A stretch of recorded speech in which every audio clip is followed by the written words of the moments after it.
ನಿಮ್ಮ ಹಳೆ ಒಡವೆನ ಅಧಿಕ ಬೆಲೆಗೆ ಮಾರಬೇಕೆ? ಅಟಿಕಾಗೆ ಕಾಲ್ ಮಾಡಿ 8803000300. Attica gold company.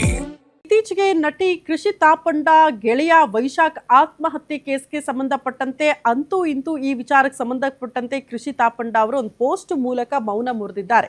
ಈ ವಿಚಾರಕ್ಕೆ ಸಂಬಂಧಪಟ್ಟಂತೆ ಪೋಸ್ಟ್ನಲ್ಲಿ ಉಲ್ಲೇಖ ಮಾಡಿರೋದು ಬಹಳ ಭಾವನಾತ್ಮಕ ಪೋಸ್ಟ್ ಅಂತ ಅನಿಸುತ್ತೆ ಓದಿದಾಗ. ವದಂತಿಗಳು, ಊಹಾಪೋಹಗಳ ಬಗ್ಗೆ ನಟಿ ಕೃಷಿ ತಾಪಂಡ ಅವರು ಬೇಸರ ಹೊರಹಾಕಿದ್ದಾರೆ. ನನ್ನ ಹೃದಯಕ್ಕೆ ತುಂಬ ಹತ್ತಿರದ ವ್ಯಕ್ತಿಯನ್ನು ಕಳ್ಕೊಂಡಿದ್ದೀನಿ. ಊಹಾಪೋಹಗಳಿಗೆ ತೆರೆ ಎಳೆಯುವಂತೆ ಮನವಿ ಮಾಡಿಕೊಂಡಿದ್ದಾರೆ ನಟಿ ಕೃಷಿ ತಾಪಂಡ. ದಯವಿಟ್ಟು ಅವರನ್ನು ಶಾಂತಿಯಿಂದ ವಿಶ್ರಾಂತಿ ಪಡೆಯೋದಕ್ಕೆ ಬಿಟ್ಟುಬಿಡಿ, ನೆಮ್ಮದಿಯಿಂದ ದುಃಖ ಪಡೋದಕ್ಕೆ ಅವಕಾಶ ಮಾಡಿಕೊಡಿ ಅಂತ ಮನವಿ ಮಾಡಿಕೊಂಡಿದ್ದಾರೆ. ನೋವಿನ ನಡುವೆ ಸಾರ್ವಜನಿಕ ಹೇಳಿಕೆ ನೀಡೋದಕ್ಕೆ ನನಗೆ ಮನಸ್ಸಿರಲಿಲ್ಲ.